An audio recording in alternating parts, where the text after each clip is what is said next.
നമസ്കാരം, ചാനൽ 91 ന്യൂസിലേക്ക് സ്വാഗതം.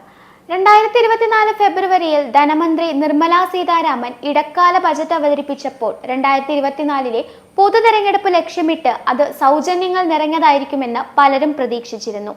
ലോക്സഭാ തെരഞ്ഞെടുപ്പ് ഫലത്തിൽ നിന്ന് പാഠം ഉൾക്കൊണ്ടുള്ള ബജറ്റാണ് NDA സർക്കാർ ഇപ്പോൾ രാജ്യത്തിന് സമർപ്പിച്ചിരിക്കുന്നതെന്നാണ് പൊതുവെയുള്ള വിലയിരുത്തൽ. സഖ്യകക്ഷികളെ ബജറ്റിൽ കാര്യമായി പരിഗണിച്ചിട്ടുണ്ട്. തൊഴിലില്ലായ്മ എന്ന പ്രശ്നത്തെ ഗൗരവമായി കണ്ട് BJP സർക്കാർ ബജറ്റിൽ യുവാക്കൾക്കായി നിരവധി തൊഴിലവസരങ്ങളാണ് മുന്നോട്ട് വെച്ചത്. ഈ സമ്പൂർണ്ണ ബജറ്റോടെ സ്വതന്ത്ര ഇന്ത്യയിൽ തുടർച്ചയായി ഏറ്റവും കൂടുതൽ ബജറ്റുകൾ അവതരിപ്പിച്ച നേട്ടത്തിൽ CD ദേശ്മുഖിനൊപ്പം ധനമന്ത്രി നിർമ്മല സീതാരാമനും എത്തി. കൃഷിക്കും തൊഴിൽ സൃഷ്ടിക്കും സ്ത്രീ ശക്തിക്കും മുൻതൂക്കം നൽകി മൂന്നാം മോദി സർക്കാരിന്റെ ആദ്യ ബജറ്റ്. ആദായ നികുതിയിൽ കാര്യമായ ഇളവുകൾ നൽകുന്ന ബജറ്റിൽ നൈപുണ്യ വികസനത്തിനും മുദ്രാ വായ്പകൾക്കും വലിയ പ്രാധാന്യമാണ് നൽകുന്നത്. വിലക്കയറ്റം പിടിച്ചു നിർത്താനായത് എടുത്തു പറയുന്ന ബജറ്റിൽ രാജ്യരക്ഷയ്ക്ക് എക്കാലത്തെയും ഉയർന്ന വിഹിതമാണ് വകയിരുത്തിയിരിക്കുന്നത്. 6.4 ലക്ഷം കോടി രൂപ തൊഴിൽ സൃഷ്ടിക്കും പരിശീലനത്തിനുമായി 2 ലക്ഷം കോടി രൂപയും, വനിതാ വികസനത്തിന് 3 ലക്ഷം കോടിയും, ഗ്രാമീണ വികസനത്തിന് 2.6 ലക്ഷം കോടിയും, കൃഷി പരിപോഷണത്തിന് 1.5 ലക്ഷം കോടിയുമാണ് ഉള്ളത്. ആദ്യമായി തൊഴിൽ ലഭിക്കുന്നവർക്ക് 1 മാസത്തെ ശമ്പളം സർക്കാർ നൽകും. 15,000 രൂപ വരെ 3 ഗഡുക്കളായി EPFO വഴി നൽകും.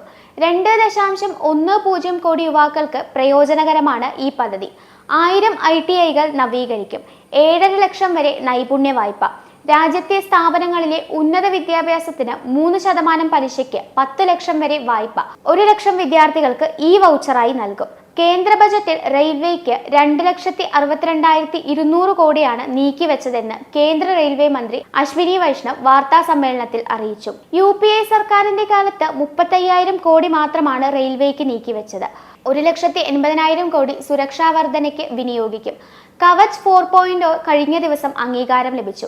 കവച്ചിന്റെ ഭാഗമായി 4,275 കിലോമീറ്റർ ഫൈബർ കേബിൾ സ്ഥാപിച്ചിട്ടുണ്ട്.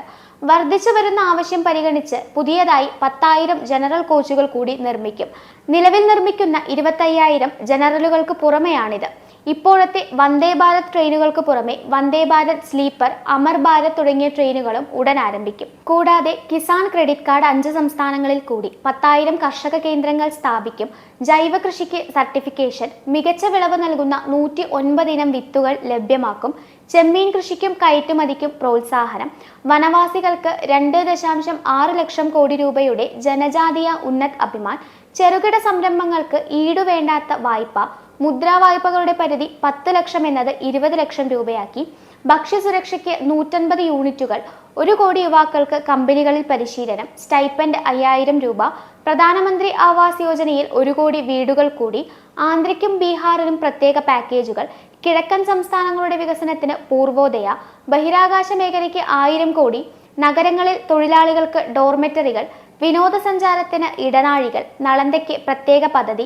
സൗജന്യ ഭക്ഷ്യധാന്യ വിതരണം 5 വർഷത്തേക്ക് കൂടി നീട്ടി. വികസനത്തിന് പലിശരഹിത വായ്പയായി സംസ്ഥാനങ്ങൾക്ക് 1.5 ലക്ഷം കോടി. സബ്സിഡിയായി 3.80 ലക്ഷം കോടി.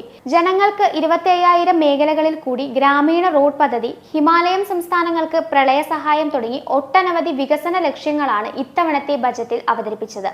മാത്രമല്ല 3 ക്യാൻസർ മരുന്നുകൾക്ക് വില കുറയും. കൂടാതെ മൊബൈൽ ഫോൺ ചാർജറുകൾ, അഡാപ്റ്ററുകൾ, സ്വർണ്ണക്കട്ടി, അസംസ്കൃത സ്വർണം, വെള്ളിക്കട്ടി, സ്വർണം വെള്ളി ആഭരണങ്ങൾ, പ്ലാറ്റിനം, തുണിത്തരങ്ങൾ, ലെതർ ഉൽപ്പന്നങ്ങൾ, പ്രാവ്, ചെമ്മീൻ, മത്സ്യത്തീറ്റ, മത്സ്യ എണ്ണകൾ, ഗ്രാഫൈറ്റ്, ചെമ്പ്, കപ്പൽ നിർമ്മാണ സാമഗ്രികൾ, മൊബൈൽ നിർമ്മാണ വസ്തുക്കൾ, എക്സ്റേ ഉപകരണങ്ങൾ തുടങ്ങിയവയ്ക്കും വില കുറയും. ഫ്ലെക്സുകൾ, ammonium nitrate, solar grass cutter, പൂന്തോട്ടക്കുടകൾ തുടങ്ങിയവയ്ക്ക് വില കൂടും.